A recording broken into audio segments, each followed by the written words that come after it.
What did Iran just do to US bases that has militaries across the region on edge? And why are commanders suddenly poring over every radar track and explosion report? Has Iran really unleashed its Kheibar Shekan missiles in anger? And what is actually happening behind these dramatic claims of high-speed strikes on American targets? Are air raid sirens blaring in Jordan because Iran's so-called secret weapons are now targeting US forces nearby? Or is the reality far more complex than Tehran's triumphant headlines? Has the Kheibar Shekan really awakened with a surprise missile salvo that caught everyone off guard, sending a chilling message to every American base in the region? Why is everyone suddenly talking about Iran's so-called Mach 16 missile? And how much of this hypersonic hype should the US and its allies actually be worried about?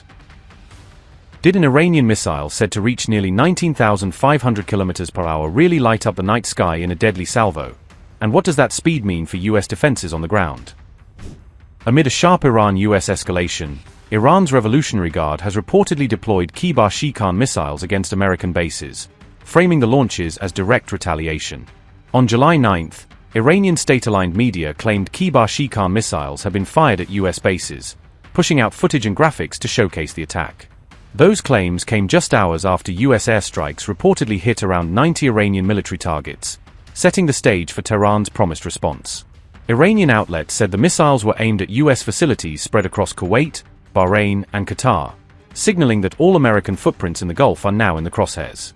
Regional media reported multiple explosions near US military sites in Jordan, adding to a wave of unconfirmed but alarming accounts of incoming fire. Iran touts the Kheibar Shekan as a ballistic missile that can reach speeds beyond Mach 8 in flight, making interception far more difficult for conventional air defenses. In its atmospheric phase, the missile is said to travel at roughly 9,800 km per hour, slashing the time US forces have to detect, track and react. During its mid-course phase outside the thickest part of the atmosphere, the Kheibar Shekan reportedly accelerates to around Mach 16, pushing into the realm of near-hypersonic speeds.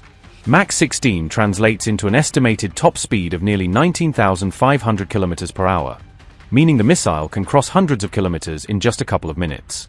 As airspace alerts went out, the US Embassy in Jordan urged American citizens to seek shelter, underscoring how seriously Washington is treating the risk of incoming strikes.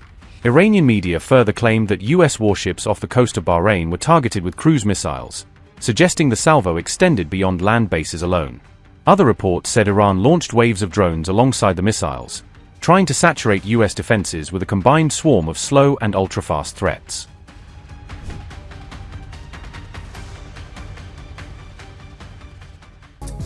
Iran's IRGC said its naval and aerospace forces carried out a joint missile and drone operation on July 8th, describing it as a coordinated strike against US military positions in the Gulf.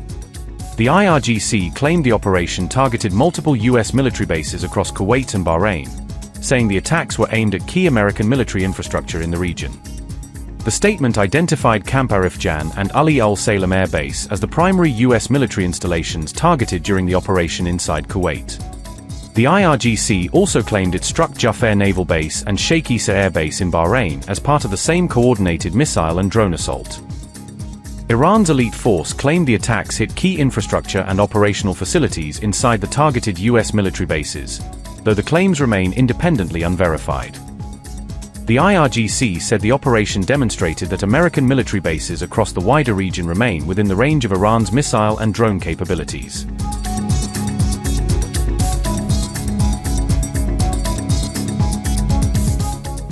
CENTCOM said US forces carried out strikes on about 90 Iranian military targets along the country's coastline in a separate operation targeting Tehran's military infrastructure.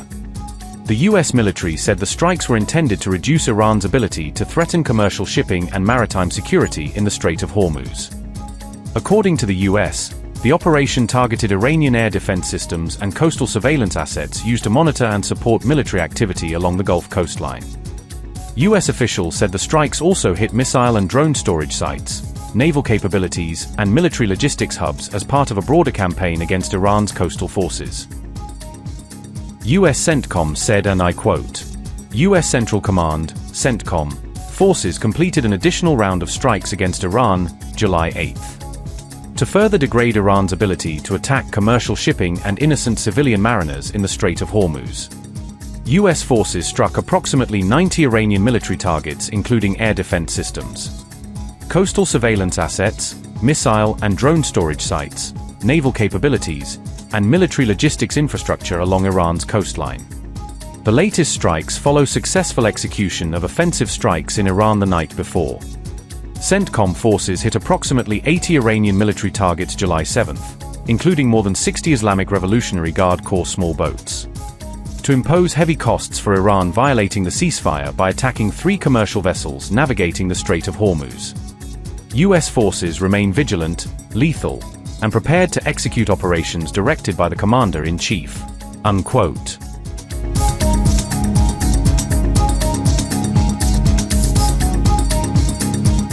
The United States has launched another wave of strikes inside Iran, as powerful explosions were reported across several cities in the country's south.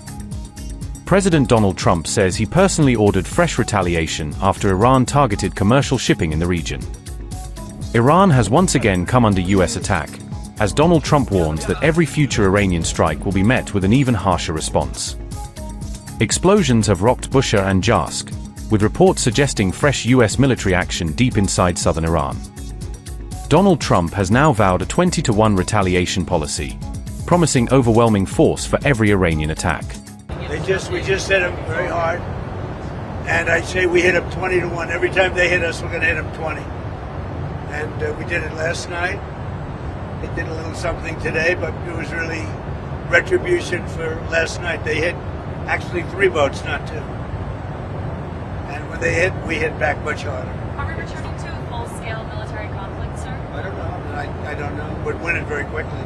It's another way of doing it. We have many ways we can win, but we've already won militarily. They have very little. They have very little left, and they want to make a deal so badly. They called a little while ago. They want to make a deal so badly. I just don't know if they're worthy of making a deal. I don't know that they're going to honor the deal. That's the problem.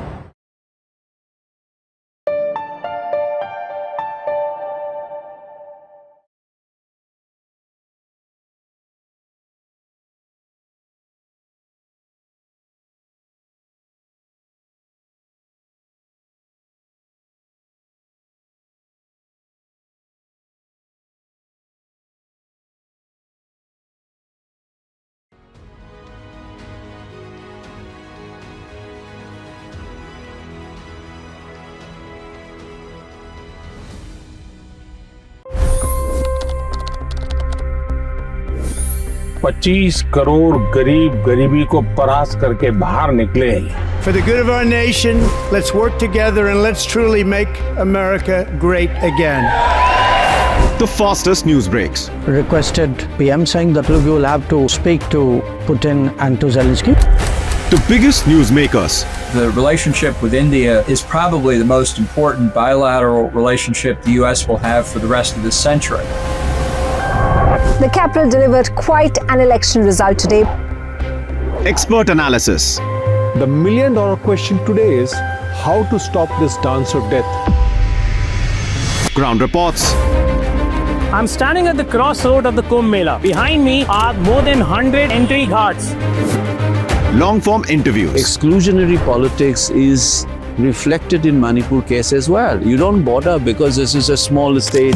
Deep dive into burning issues. It's often said DRC could be the richest country in the whole world. It's because of what sits underneath. Why exactly did the US topple the Sheikh Hasina government? HD videos. We don't just break news, we break it down.